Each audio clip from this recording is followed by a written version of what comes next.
முதலமைச்சர்னு சொன்னேன்.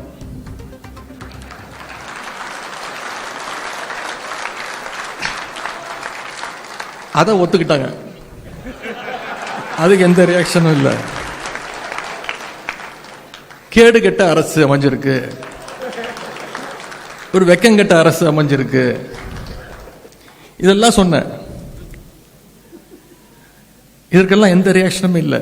இதுக்கு தான் கைது பண்ண வந்திருக்காங்கன்னு நான் நினைச்சிட்டு இருக்கேன். என்ன சொன்னேன்? இது என்ன அப்படி பேசிட்டேன்? டம்மி முதலமைச்சர், வெக்கங்கெட்ட அரசு, கேடு கெட்ட அரசு, எதற்கும் துப்பு இல்லை, தைரியம் இல்லை, விவசாயிகளை இப்படி நடு ரோட்டில் விட்டுட்டீங்க. வேற எதுவுமே நான் சொல்லலை. காவேரியில் தண்ணி வரணும்னு சொன்னேன். இது எனக்கு தோணவே இல்லை. நானே வெளியில போய் காவல்துறை அதிகாரி இருந்தாங்க, வீட்டுக்குள்ளேயே வந்துட்டாங்க. எதுக்கு வந்திருக்கீங்கன்னு கேட்டேன். ஐயா, நேற்று நீங்கள் தஞ்சாவூரில் பேசியிருக்கீங்க. ஆமாம் பேசுனேன். அதுக்கு என்னன்னா, அது விஷயமா கைது பண்ண வந்திருக்கோம். காலைல 8:15 இருக்கும். சொன்ன வெயிட் பண்ணுங்க, இப்போதான் எந்திரிச்சிருக்கிறேன். என்னுடைய வழக்கறிஞர்களுக்கு சொல்லு அனுப்பணும், தலைவர்கிட்ட சொல்லணும். வழக்கறிஞர்கள் வந்தோடனே நான் வந்து உங்களை சந்திக்கிறேன், வெளில வெயிட் பண்ணுங்க அப்படின்னாங்க. ஐயா புரிஞ்சுக்கோங்க புரிஞ்சுக்கோங்க அப்படின்னாங்க. கொஞ்சம் நேரம் வெயிட் பண்ணுங்க அப்படின்னு சொல்லிட்டு நான் உள்ளே போயிட்டேன். அதன் பிறகு நான் முதல்ல ஃபோன் பண்ணது நம்முடைய வழக்கறிஞர்கள் அன்னைக்கு தான் ஃபோன் பண்ணேன். வழக்கறிஞர்களுடைய கழக நிர்வாகிகள் வழக்கறிஞர்கள் வந்தால் தான் நான் கைதாவேன் அப்படின்னு சொல்லிட்டேன். அதே மாதிரி உடனே நம்முடைய வழக்கறிஞர்கள்லாம் ஒரு 9:30 மணி 9:45 மணிக்கெல்லாம் வந்துட்டாங்க. தலைவர் அவர்கள் ஃபோன் பண்ணி, கைதாகாத 10:30 மணி வரைக்கும் வெயிட் பண்ண வை, கொஞ்ச நேரம் அவங்ககிட்ட பேசு, கொஞ்ச நேரம் உட்கார வை அப்படி நான் சொன்னேன். நான் வழக்கறிஞர்லாம் வந்துட்டாங்க, இது கைது பண்ணுறதுக்கு ஒன்றுமே கிடையாது, நான் அப்படி ஒன்றும் பேசலை, என்ன நடக்குதோ பார்த்துக்கலாம் அப்படின்னு. தலைவர் சொல்லிட்டாங்க, இவர் என்ஆர் இளங்கோன்னு திரு வில்சன் அவர்களும் வருவாங்க, அவங்ககிட்ட பேசிட்டு அதன் பிறகு என்ன முடிவுனாலும் எடுத்துக்கோ அப்படின்னா, நான் இதற்கெல்லாம் பயப்பட போகிறதில்ல, கைது பண்ணட்டும் அப்படின்னு நான் சொல்லிட்டேன். மின்னல் வேகத்தில் சென்னை உயர்நீதிமன்றத்தில் நம்முடைய வழக்கறிஞர்கள் அந்த சட்ட போராட்டத்தை நீங்கள் உடனடியாக ஆரம்பிச்சிங்க. அவ கூட கைதாகி வண்டியில் ஏறும்போது பத்திரிகையாளர்லாம் கேட்டாங்க, இந்த கைதை நீங்கள் எப்படி பார்க்குறீங்க? அவங்க நினச்சிக்கிட்டாங்க இது பழி வாங்கும் போக்கு, நான் சும்மா ஓட மாட்டேன் அப்படி. நான் சொன்னேன், சிரிச்சுக்கிட்டே சொன்னேன், இது மிகப்பெரிய ஒரு காமெடி, மிகப்பெரிய நகைச்சுவையை இந்த அரசு நடத்தியிருக்கு. இல்லை சட்டமன்றம் கூட போகுது, 5ஆம் தேதியிலேருந்து சட்டமன்றம், உங்களை பேசுறதுக்கு நீங்கள் வர்றதுக்கு தடுக்கிறதுக்கு முயற்சி பண்ணுறாங்களா? நான் சொன்னேன், அந்த அளவுக்கு இவங்களுக்கெல்லாம் மூளை கிடையாது. அப்படியே நாங்கள் கேள்வி கேட்டாலும் அங்கே அப்படியே பதில் சொல்லி கிழிச்சிட்டாங்க.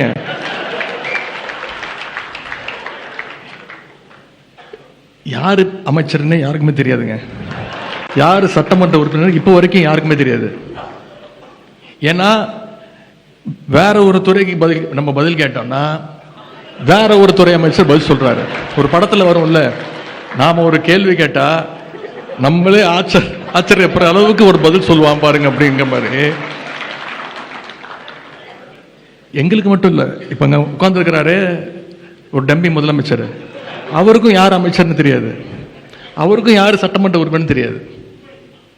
அப்படிதான் இன்னைக்கு அந்த சட்டமன்றம் நடந்துட்டு இருக்கு. இன்னைக்கு தொலைக்காட்சியில் நீங்க அத்தனை பேரும் லைவ்ல பார்த்துட்டு இருக்கீங்க. பொதுவாக மற்ற இயக்கங்கள்லாம் ஒரு கைது விஷயம்னா ரொம்ப சீரியஸ் ஆயிடுவாங்க. ஆனா மிசா, எமர்ஜென்சி இதையெல்லாம் பார்த்த திராவிட முன்னேற்ற கழகத்துடைய கலைஞருடைய உடன்பிறப்புகள் இதற்கெல்லாம் நம்ம பயப்பட மாட்டோம். இந்த கைதுங்கிறதுலாம் ரொம்ப ஒரு சாதாரண மேட்டரா நம்ம எடுத்துட்டு போயிட்டோம். அதே மாதிரி சொல்லி அடிக்கிற மாதிரி தஞ்சாவூர் போறதுக்குள்ள என்னுடைய கைது நடவடிக்கையை நீதிமன்றம் மூலமாக ரத்து செய்ய வச்சதும் நீங்க தான். ரொம்ப முக்கியமா ஆளுங்கட்சியே போய் கோர்ட்ல போய் சொன்னாங்க, எதிர்கட்சி தலைவரை போய் கைது பண்ற ஐடியாலாம் எங்களுக்கு இல்லை, விசாரிச்சுட்டு விட்டுருவோம். நான் சொன்னேன், ஏங்க நேற்று நைட்டு தான் தஞ்சாவூர்ல இருந்து வந்தேன், சொல்லியிருந்தா நான் அங்கேயே தங்கியிருப்பேன். இப்படி மக்களுடைய வரி பணத்துல எனக்கு 2 மீட்டிங் வேற இருக்கு இன்னைக்கு, அதையும் எடுத்துட்டீங்க. போகும்போது நான் சேகர் பாபு அவர்கள், திரு சரவணன் ஒரு ஜாலியா ட்ரிப்பு போற மாதிரி தான் போனோம். அண்ணன் மாசு அவர்கள் கிட்டத்தட்ட 7-8 பேர் ஜாலியா பேசிக்கிட்டு சொன்னேன் அவங்ககிட்ட, இந்த மாதிரி ஒரு மக்கள் வரி பணத்தில் ஒரு ரோட் ஷோ, அது போகிற வழியெல்லாம் நம்முடைய உடன்பிறப்புகள் அங்கங்கே என்னுடைய வழியை மறித்து கரெக்டாக என்ன நான் கொடுக்கணுமோ கொடுத்துட்டு இருந்தேன். காஃபி, டீ, ஜூஸ் எல்லாம் எங்களுக்கும் இல்லை, எந்த காவல்துறை அதிகாரிகளுக்கும் சேர்த்து தான். இப்படி ஒரு ரோட் ஷோ நடத்துறதுக்கு இந்த அரசு நமக்கு எந்த செலவுமே இல்லாமல் மக்கள் வரி பணத்தில் நாம் ஒரு ரோட் ஷோவை நடத்தியிருக்கிறோம்.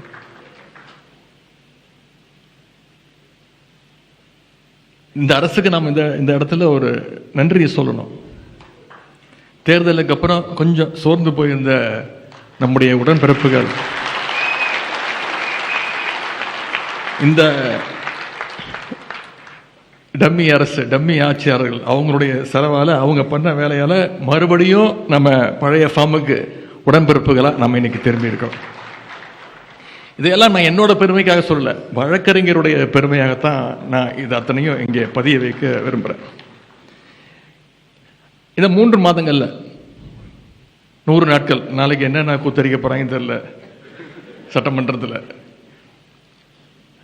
இந்த 100 நாட்கள்ல மட்டும் என்னை மட்டும் கைது செய்யல, முன்னாள் அமைச்சர் அண்ணன் திரு அனிதா ராதாகிருஷ்ணன் அவர்கள் கைது செய்யப்பட்டு உடனே விடுவிக்கப்பட்டார்.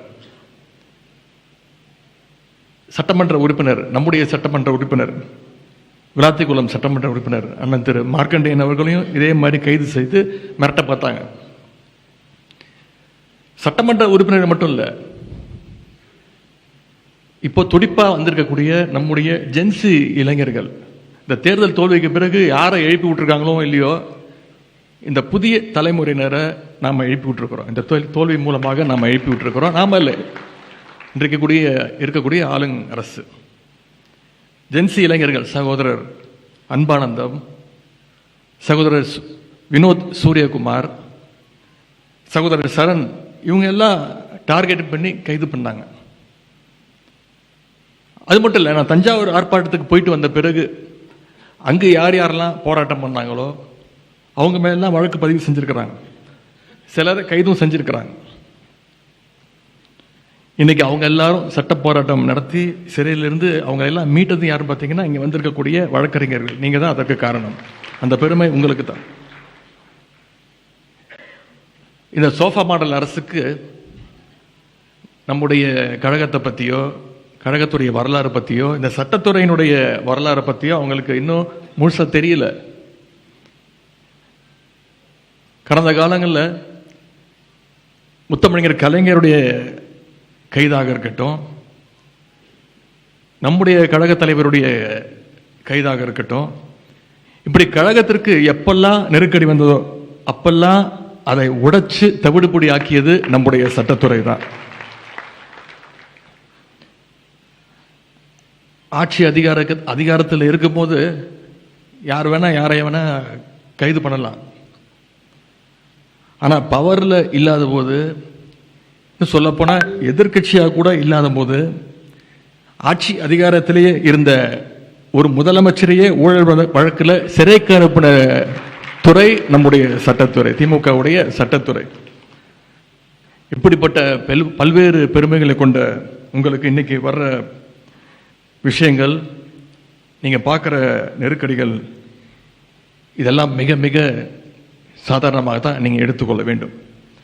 ஆனால் நான் உங்ககிட்ட கேட்டுக்கொள்வதெல்லாம், இந்த 100 நாட்கள் விழிப்போடு இருக்கிறோம், இன்னும் கொஞ்சம் விழிப்போடு நாம் இருக்க வேண்டும். இன்னைக்கு தட்டு தரு மாதிரி பவருக்கு வந்திருக்கக்கூடிய இந்த புதிய கோஷ்டி பார்த்தீங்கன்னா, யாரா ஒன்று சீட்டு கட்டில் 1 இருக்கும், 2 இருக்கும் ஜோக்கரு. இங்கே 52 ஜோக்கரு.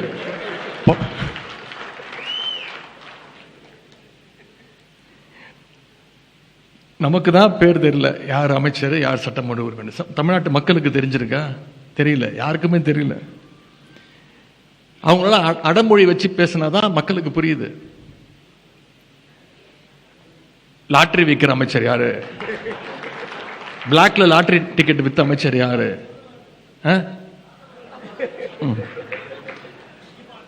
திருட்டு விசிடி வித்த அமைச்சர் யாரு?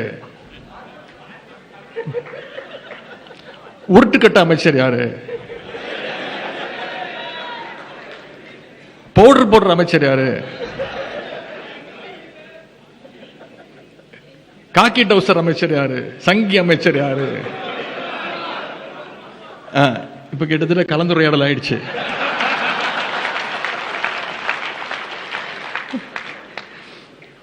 இப்படி அவங்க பேர் சொல்லி சொன்னா கூட உங்களுக்கு தெரியாது. அவங்களோட பட்ட பேர் வச்சு கூப்பிட்டாதான் நமக்கே புரியுது. இதுதான் இன்னைக்கு தமிழ்நாட்டு நிலைமை. நான் நிச்சயம் சொல்றேன், 3 மாசம் தான் ஆயிருக்கு. இனி போக போக ஒவ்வொரு அமைச்சரும் நிச்சயமா பெருசா மாட்ட போறாங்க. அதுக்கு வழக்கறிஞர் நீங்க தயாராக இருக்கணும். இன்னைக்கு நாம தொடர்ந்து பெயில் வாங்கிட்டு இருக்கோம்.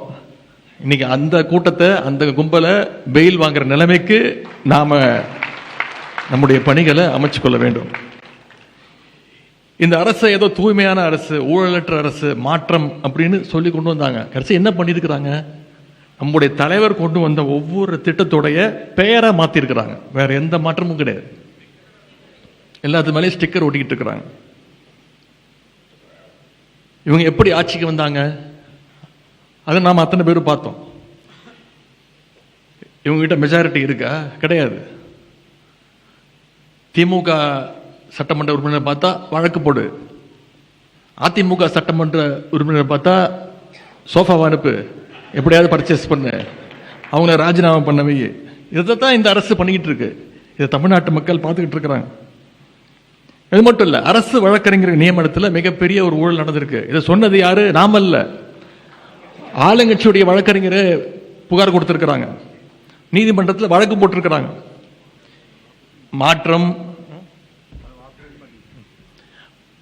மாற்றம் தூய்மைன்னு இன்னைக்கு இதையே உருட்டிட்டு வந்தாங்க. ஆனா இன்னைக்கு கல்லா கட்ட ஆரம்பிச்சிட்டாங்க. வெகு விரைவில் மாட்ட போறது உறுதி. அதற்கு நீங்க தயாராக இருக்கணும். இதையெல்லாம் ஆதாரத்தோட நாம வெளியில கொண்டு வரணும். இன்னைக்கு பெண்கள், குழந்தைகள் தனியா வெளியே போக முடியாத ஒரு சூழ்நிலை இந்த அரசு உருவாகி இருக்கு. கோவையில் இவங்க என்னன்னு சொல்லி ஆட்சிக்கு வந்தாங்க? போதைப் பொருளை ஒழிப்போம்னு சொன்னாங்க. இன்னைக்கு கோவையில் போதைப் பொருள் பத்தி தகவல் கொடுத்த கல்லூரி மாணவன், அவர் பேர் அமுதன், அவனை காவல்துறையே காட்டி கொடுத்துருக்கு. காவல்துறை கூப்பிட்டு கேட்டிருக்கு. இந்த பையன் எல்லாத்தையும் சொல்லியிருக்கிறான், யாரும் போதைப் பொருள் விற்கிறாங்க, யார் மூலயமா சப்ளை நடக்குன்னு சொல்லியிருக்கிறாங்க. காவல்துறை யாரை பத்தி சொன்னாங்களோ, அந்த பையன் யாரை பத்தி சொன்னானோ அவங்களை கூப்பிட்டு விஷயத்த சொல்லிட்டாங்க. இந்த சட்டமன்றத்தில் பேச ஆரம்பிச்சோடனே கல்வித்துறை அமைச்சர் பேச சொல்றாரு. கோஷ்டி பூசல், 10 பேருக்கும் தகராறு நடந்தா அதுக்கு பேரு கோஷ்டி பூசல். 10 பேர் சேர்ந்து ஒரு பையனை அடிச்சா அதுக்கு பேர் கொலை, அதுக்கு பேர் கோஷ்டி பூசலா? 10 பேர்ல 20 பேர் கொண்ட ஒரு கும்பல் அந்த பையனை அடிச்சு கொண்டு இருக்கிறாங்க.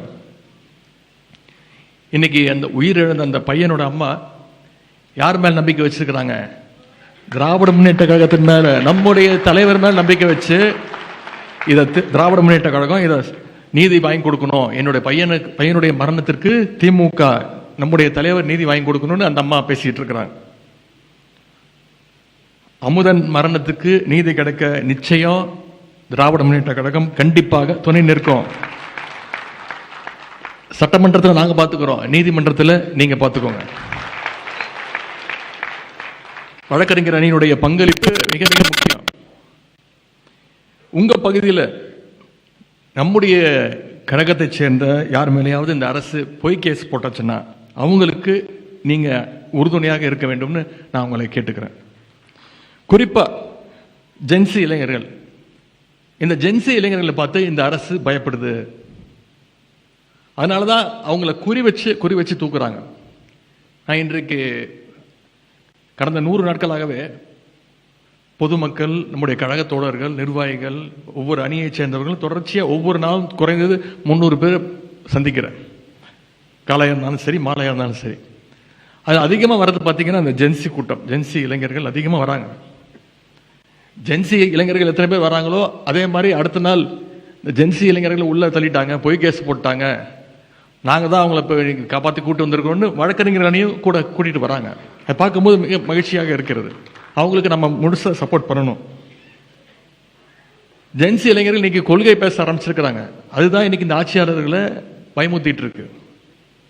இந்த ஜென்சி உடன்பிறப்புகள் வயசுல சின்னவங்க, அவங்கள கைது பண்ணா அவங்களும் அவங்க குடும்பமும் பயந்துருவாங்கன்னு இந்த ஆட்சியாளர்கள் கருதுறாங்க. எனவே அவங்களுக்கு நாம உறுதுணையாக இருக்க வேண்டும்.